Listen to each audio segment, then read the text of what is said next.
ओम शांति। 13 मार्च 2024 प्रातः मुरली। बाबा के आज के महावाक्य। मधुवन। मीठे बच्चे, सारी दुनिया में तुम्हारे जैसा पद्मापद्म भाग्यशाली स्टूडेंट कोई नहीं। तुम्हें स्वयं ज्ञान सागर बाप टीचर बनकर पढ़ाते हैं। कौन सा शौक सदा बना रहे तो मोह की रगें टूट जाएंगी। उत्तर, सर्विस करने का शौक बना रहे तो मोह की रगें टूट जाएंगी।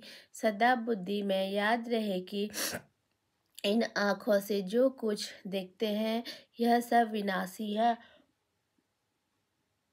इसे देखते हुए भी नहीं देखना है। बाप की श्रीमत है, hear no evil, see no evil.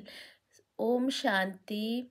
Shiv भगवानुवाच। मीठे शालिग्रामों या रूहानी बच्चों प्रति यह तो बच्चे समझते हैं हम सतयुगी आदि सनातन पवित्र देवी देवता धर्म के थे। तो यह याद रखना है, आदि सनातन देवी देवता धर्म को तो बहुत मानते हैं, परंतु देवता धर्म के बदले हिंदू नाम रख दिया है। तुम जानते हो हम आदि सनातन कौन थे, फिर पुनर्जन्म लेते लेते यह बने हैं। यह भगवान बैठ समझाते हैं। भगवान कोई देहधारी मनुष्य नहीं है और सबको अपनी अपनी देह है। शिव बाबा को कहा जाता है विदेही। उनको अपनी देह नहीं है और सबको अपनी देह है। तो अपने को भी एक ऐसा विधेय समझना कितना मीठा लगता है। हम क्या थे, अब क्या बन रहे हैं, यह ड्रामा कैसा बना हुआ है, यह भी तुम अभी समझते हो। यह देवी देवता धर्म ही पवित्र गृहस्थ आश्रम था, अभी आश्रम नहीं है। तुम जानते हो अभी हम आदि सनातन देवी देवता धर्म की स्थापना कर रहे हैं। हिंदू नाम तो अभी रखा है, आदि सनातन हिंदू धर्म तो है नहीं। बाबा ने बहुत बार कहा है, आदि सनातन धर्म वालों को समझाओ, बोलो इसमें लिखो आदि सनातन देवी देवता पवित्र धर्म के हो या हिंदू धर्म के हो, तो उनको 84 जन्मों का मालूम पड़े। यह नॉलेज तो बहुत सहज है, सिर्फ लाखों वर्ष कहने से मनुष्य मूझ पड़ते हैं। यह भी ड्रामा में नूद है। सतो प्रधान से तमो प्रधान बनने का भी ड्रामा में पार्ट है।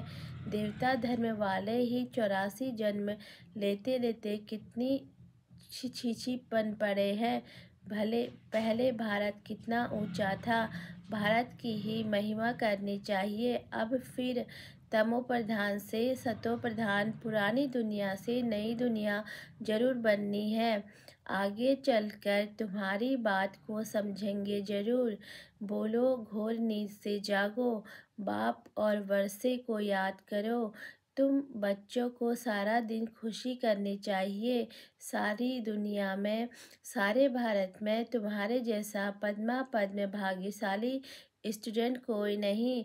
समझते हो जो हम थे वही फिर बनेंगे, छांट करके फिर वही निकलेंगे।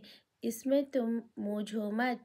प्रदर्शनी में थोड़ा भी सुनकर जाते हैं तो वह भी प्रजा बनती जाती है, क्योंकि अविनाशी ज्ञान धन का तो विनाश नहीं होता। दिन प्रतिदिन तुम्हारी संस्था जोर भरती जाएगी, फिर ढेरों के ढेर तुम्हारे पास आएंगे। धीरे धीरे धर्म की स्थापना होती है।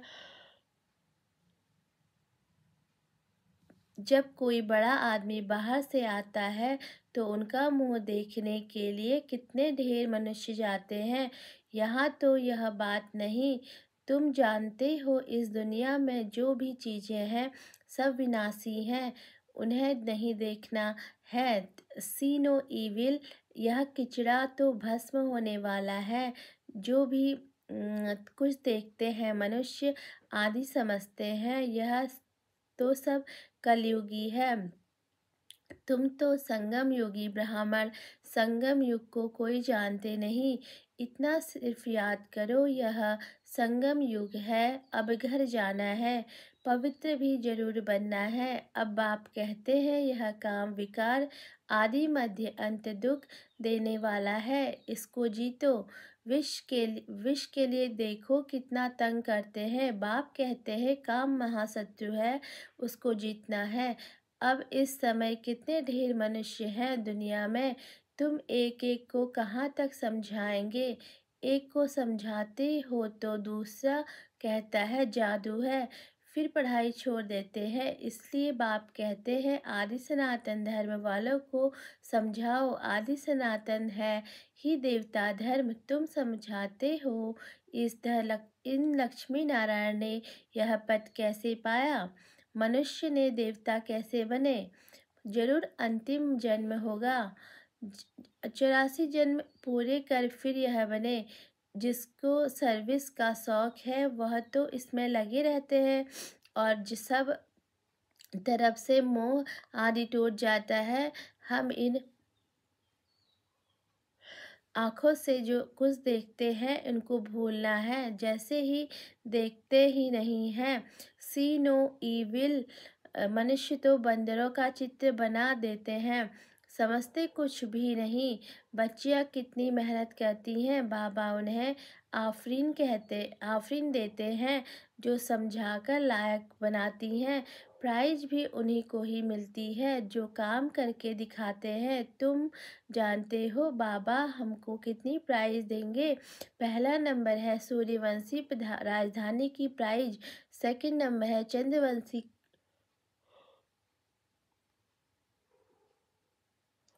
चंद्रवंशी की प्राइज।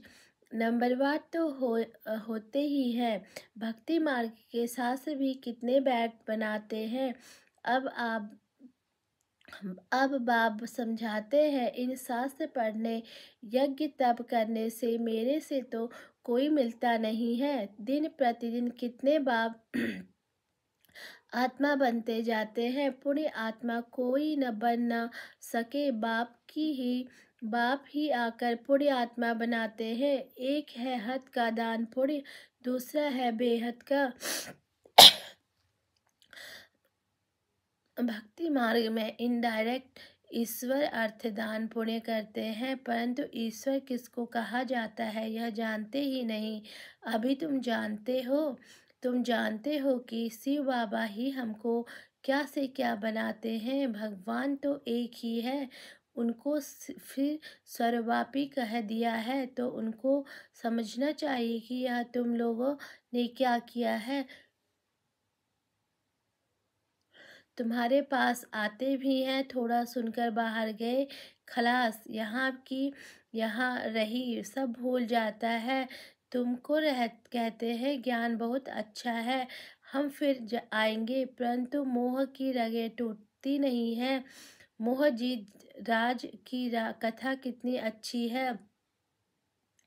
मोहजीत राजा फर्स्ट क्लास, यह लक्ष्मी नारायण है, परंतु मनुष्य समझते ही नहीं। वंडर है, रावण राज्य में सीढ़ी उतरते एकदम नीचे गिर जाते हैं। बच्चों का खेल होता है ना, ऊपर जाकर फिर नीचे गिरते हैं। तुम्हारा भी खेल बहुत सहज है। बाप कहते हैं अच्छी रीति धारण करो, कोई छीछी काम नहीं करो। बाप कहते हैं बीज रूप सत्यचित आनंद स्वरूप हूँ, ज्ञान का सागर हूँ। अब ज्ञान का सागर ऊपर बैठा रहेगा क्या, जरूर कभी आकर ज्ञान दिया होगा। ज्ञान क्या चीज है यह भी किसको मालूम नहीं। अब बाप कहते हैं मैं तुमको पढ़ाने आया हूँ, तो रेगुलर पढ़ना चाहिए, एक दिन भी पढ़ाई मिस नहीं करनी चाहिए। कोई ना कोई पॉइंट जरूर अच्छी मिलेगी। मूल्य नहीं पढ़ेंगे तो जरूर पॉइंट मिस हो जाएंगी। अथवा पॉइंट्स हैं। यह भी तुमको समझना है कि तुम भारतवासी आदि सनातन देवी देवता धर्म के थे। अभी कितने धर्म हैं, फिर हिस्ट्री मस्ट रिपीट। यह चढ़ने और उतरने की सीढ़ी है। जैसे जिनको हुक्म दिया सीढ़ी उतरो चढ़ो, तुम सब जिन हो ना 84 की सीढ़ी चढ़ते हो।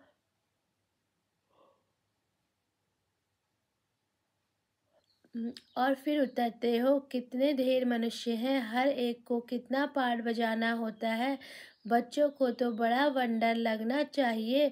तुमको बेहद के नाटक की पूरी पहचान मिली है। सारे सृष्टि के आदि मध्य अंत को अभी तुम ही जानते हो, कोई भी मनुष्य नहीं जान सकते हैं। सतयुग किसके मुख द्वार को भी कुवचन नहीं निकलते हैं। यहाँ तो एक दो को गाली देते रहते हैं। यह है विषय वैतरणी नदी, रौरव नरक। सभी मनुष्य रौरव नरक में पड़े हैं। यहाँ तो है यथा राजा रानी तथा प्रजा, तुम्हारी विजय होनी है। अंत में सब जब समझेंगे आदि सनातन देवी देवता धर्म की स्थापना किसने की, यही पहले नंबर की मुख्य बात है जो कोई नहीं जानते। बाप कहते हैं मैं तो हूँ ही गरीब निवाज। यह पिछाड़ी को समझेंगे जब टू लेट हो जाते हैं। अब तुमको तीसरा नेत्र मिला है। स्वीट घर और स्वीट राजाई बुद्धि में याद है। बाप कहते हैं अब शांति धाम सुख धाम में जाना है। तुमने जो पाठ बजाया अब बुद्धि में तो आता है ना। और सब मरे पड़े हैं सिवाय तुम ब्राह्मणों के। ब्राह्मण ही खड़े हो जाएंगे, ब्राह्मण ही सो देवता बनते हैं। यह एक धर्म स्थापन हो रहा है, और धर्म कैसे स्थापन होते हैं यह भी बुद्धि में है। समझाने वाला एक बाप है। ऐसे बाप को घड़ी घड़ी याद करना चाहिए। धंधा आदि भल करो, सिर्फ पवित्र बनो। आदि सनातन देवी देवता धर्म पवित्र था, अब फिर पवित्र बनना है। चलते फिरते मुझ बाप को याद करो तो तुम सतो प्रधान बन सकते हो, बन जाएंगे। ताकत तब आएगी जब सतो प्रधान बनेंगे। सिवाय याद की यात्रा तुम ऊंच ते ऊंच पद कभी भी पा नहीं सकते हो। जब सतो प्रधान तक पहुँचेंगे तब ही पाप कटेंगे। यह है योग अग्नि, यह अक्षर गीता के है। योग योग कह माथा मारते हैं, विलायत से फिर फंसाकर ले आते हैं योग सिखाने के लिए। अब जब तुम्हारी बात कोई समझे, परमात्मा सुप्रीम सोल तो एक ही है, वही आकर सबको सुप्रीम बनाते हैं। एक दिन अखबार वाले ऐसी ऐसी बातें डालेंगे, यह तो बरोबर है। राजयोग सिवाय एक परमपिता परमात्मा के और कोई सिखला न सके, ऐसी बातें बड़े बड़े अक्षरों में डालनी चाहिए। अच्छा, मीठे मीठे सिकलते बच्चों प्रति माता पिता बाप दादा का याद प्यार। Good morning good morning good morning. रूहानी बाप की रूहानी बच्चों को नमस्ते नमस्ते नमस्ते। धारणा के लिए मुख्य सार। नंबर 1, सूर्यवंशी राजधानी की प्राइज लेने के लिए बाप दादा की आफरीन लेनी है, सर्विस करके दिखाना है, मुंह की रगें तोड़ देनी है। नंबर 2, ज्ञान सागर विदेही बाप स्वयं पढ़ाने आते हैं, इसलिए रोज पढ़ना है। एक दिन भी पढ़ाई मिस नहीं करनी है। बाप समान विदेही बनने का पुरुषार्थ करना है। वरदान, अपने प्रैक्टिकल जीवन के प्रूफ द्वारा साइलेंस की शक्ति का आवाज फैलाने वाले विशेष सेवाधारी भव। हर एक को साइलेंस की शक्ति का अनुभव कराना यह विशेष सेवा है। जैसे साइंस की पावर नामी गिरामी है, ऐसे साइलेंस पावर नामी गिरामी हो जाए।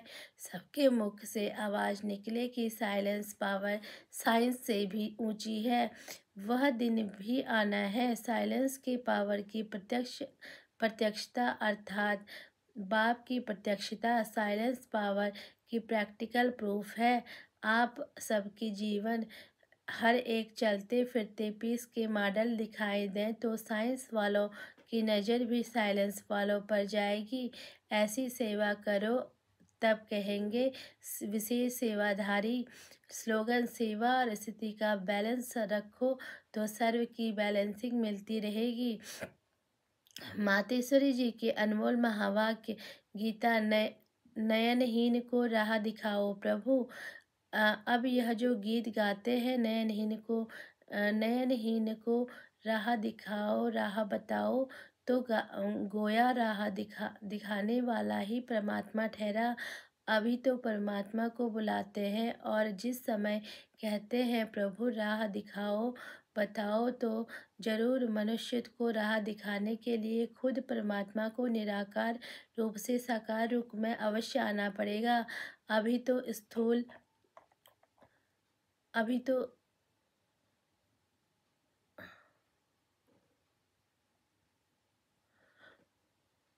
रूप में अवश्य आना पड़ेगा। अब तभी तो स्थूल में राह बताएंगे, आगे बिगड़ राह तो बता नहीं सकेंगे। अब मनुष्य जो मूझे हुए हैं, उन मूझे हुए को चाहिए कि इसलिए परमात्मा को कहते हैं नयनहीन को नयन राह बताओ। इसको ही फिर खेवैया भी कहा जाता है, जो उस पार अथवा इन पांच तत्वों की जो बनी हुई सृष्टि है, उससे पार कर उस अर्थात पांच तत्वों से पांच परे छठा तत्व अखंड ज्योति महत्व है, उसमें ले चलेगा।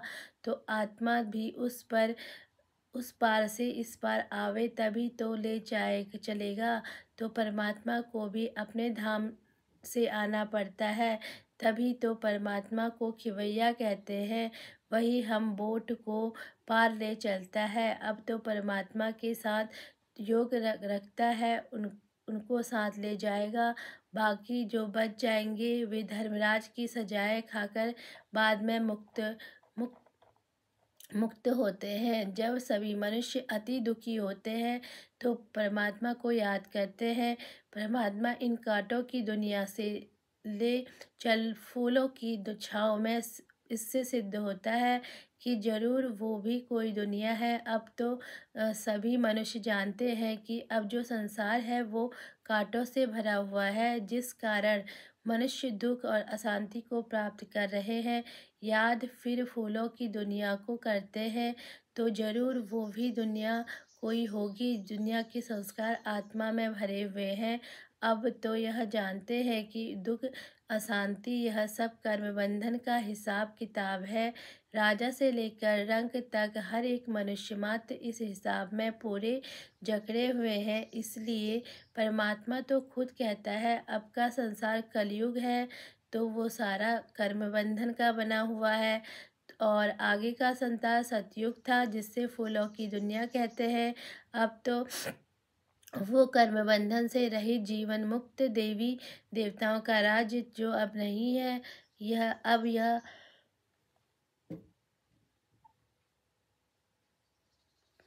अब यह जो हम जीवन मुक्त कहते हैं, तो इसका मतलब यह नहीं कि हम कोई देह से मुक्त थे। उन्होंने उन्हों को उन्हों को कोई देह भान नहीं था, मगर वो देह में होते हुए भी दुख को प्राप्त नहीं करते थे। गोया वहाँ कोई भी कर्म बंधन का मामला नहीं है। वो जीवन लेते, जीवन छोड़ते, आदि मध्य अंत सुख को प्राप्त करते थे। तो जीवन मुक्ति का मतलब है जीवन होते कर्मातीत। अब यह सारी दुनिया पांच विकारों में पूरी जकड़ी हुई है, मानो पांच विकारों का पूरा पूरा वास है। परंतु मनुष्य में इतनी ताकत नहीं जो इन पांच भूतों को जीत सके। तब ही परमात्मा खुद आकर हमें पांच भूतों से छुड़ाते हैं और भविष्य प्रारब्ध देवी देवता पद प्राप्त कराते हैं। अच्छा, ओम शांति, ओम शांति, ओम शांति।